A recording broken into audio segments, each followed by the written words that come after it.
എന്നും എപ്പോഴും ഇന്ത്യയുടെ സ്വന്തം തന്നെയാണ് ഇപ്പോൾ അറിയപ്പെടുന്ന POK എന്ന് പറയുന്ന പാക് അധീന കശ്മീർ. അത് താൽക്കാലികമായി ഇന്ത്യയുടെ ഭാഗത്തു നിന്നും നഷ്ടപ്പെട്ടതാണ്. അത് പലരുടെയും കഴിവില്ലായ്മയും പിടിപ്പുകേടും കാരണം. പ്രധാനമായും ഉദ്ദേശിച്ചിരിക്കുന്നത് മറ്റാരെയുമല്ല, ഇത്രയും കാലം രാജ്യം ഭരിച്ച കോൺഗ്രസ് നേതൃത്വത്തെയും ആദ്യ പ്രധാനമന്ത്രിയായ ജവഹർലാൽ നെഹ്റുവിനുമെതിരെയാണ്.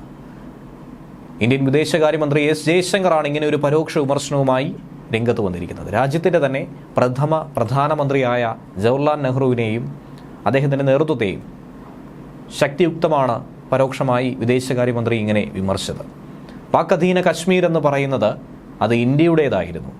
അവിടെയുള്ള അധികാരം താൽക്കാലികമായിട്ടാണ് നഷ്ടപ്പെട്ടിരിക്കുന്നത്. അത് ചിലരുടെ കഴിവില്ലായ്മയും പിഴവും കൊണ്ടാണ് എന്നാണ് അദ്ദേഹം വിമർശിക്കുന്നത്. വിശ്വബന്ധു ഭാരത് എന്ന പരിപാടിയിൽ പങ്കെടുത്ത് സംസാരിക്കുമ്പോഴാണ് അദ്ദേഹം കോൺഗ്രസിനെതിരെ ശക്തമായ ഭാഷയിൽ ഇങ്ങനെ ഒരു വാദം ഉന്നയിച്ചിരിക്കുന്നത്. ചൈന പാകിസ്ഥാൻ സാമ്പത്തിക ഇടനാഴി കടന്നു പോകുന്നത് പാക് അധീന ജിൽജിത് ബാൾട്ടിസ്ഥാനിലൂടെയാണ്.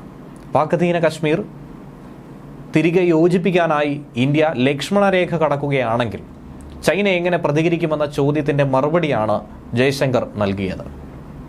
അദ്ദേഹം പറഞ്ഞതിങ്ങനെയാണ്: ലക്ഷ്മണരേഖ എന്നൊന്ന് അവിടെ ഉണ്ടെന്ന് താൻ വിശ്വസിക്കുന്നില്ല. പാക് അധീന കശ്മീർ ഇന്ത്യയുടെ ഭാഗം തന്നെയാണ്. ചിലരുടെ കഴിവില്ലായ്മയും പിഴവും കാരണം അത് താൽക്കാലികമായി നമുക്ക് നഷ്ടപ്പെട്ടു പോയി എന്ന് മാത്രം. ചൈനയുടെ പാക് അധീന കശ്മീരിലെ കടന്നുകയറ്റത്തെ വിമർശിച്ച അദ്ദേഹം ചൈനയും പാകിസ്ഥാനും കാലാകാലങ്ങളായി ഒരുമിച്ച് ചേർന്നുകൊണ്ട് പലതരത്തിലുള്ള വിധ്വംസക പ്രവർത്തനങ്ങളിൽ ഏർപ്പെടുന്നുണ്ട്, പല നിർമ്മാണ പ്രവർത്തികൾ അവിടെ നടത്തി വരുന്നുണ്ട് എന്നും ചൂണ്ടിക്കാട്ടി. പക്ഷേ അതൊന്നും ഇന്ത്യയെ ലെവലേശം ഇന്ത്യക്കൊരു പോറൽ പോലും ഏൽപ്പിക്കാൻ കഴിയില്ല എന്നും അദ്ദേഹം വ്യക്തമാക്കുന്നു. ചൈനയ്ക്കോ പാകിസ്ഥാനോ ഈ പറയുന്ന പാക് അധീന കശ്മീരിൽ പരമാധികാരം ഉറപ്പിക്കാനും അവകാശപ്പെടാനും കഴിയില്ല എന്നും അതെന്നും ഇന്ത്യയുടേത് മാത്രമായിരിക്കുമെന്നും അദ്ദേഹം കൂട്ടിച്ചേർത്തു. 1963 പാകിസ്ഥാൻ ഏകപക്ഷീയമായി ചൈനയ്ക്ക് പാക് അധീന കശ്മീരിൻ്റെ 5000 കിലോമീറ്റർ പ്രദേശം കൈമാറി. എന്നാൽ അതിർത്തി പ്രദേശത്തിൻ്റെ അവകാശം പാകിസ്ഥാനായാലും ഇന്ത്യക്കായാലും അത് മാനിക്കുമെന്ന് ചൈന തന്നെ കരാറിൽ വ്യക്തമാക്കിയിട്ടുണ്ട്. 10 വർഷം മുൻപ് ഈ വിഷയം സംസാരിക്കാനുള്ള ധൈര്യം പോലും ഈ രാജ്യത്ത് ആർക്കും ഉണ്ടായിരുന്നില്ല. പക്ഷേ ഇന്നത്തെ കാലം അതല്ല, കാലം മാറിയിരിക്കുന്നു. ആ വിഷയം സംസാരിക്കാൻ ആർക്കും അധികാരമുണ്ട്. അത് ഇന്ത്യയുടേതാണെന്ന് ധൈര്യപൂർവ്വം തുറന്നു പറയാൻ കഴിയും.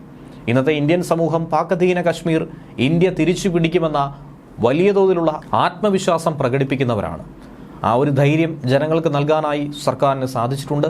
അതുകൊണ്ട് തന്നെ ആ ധൈര്യം, ആ വിശ്വാസം അത് കാത്തു സൂക്ഷിക്കാൻ സർക്കാർ പ്രതിജ്ഞാബദ്ധമാണെന്നും ജയശങ്കറിൻ്റെ വാക്കുകളിലൂടെ പ്രതിഫലിക്കുന്നു.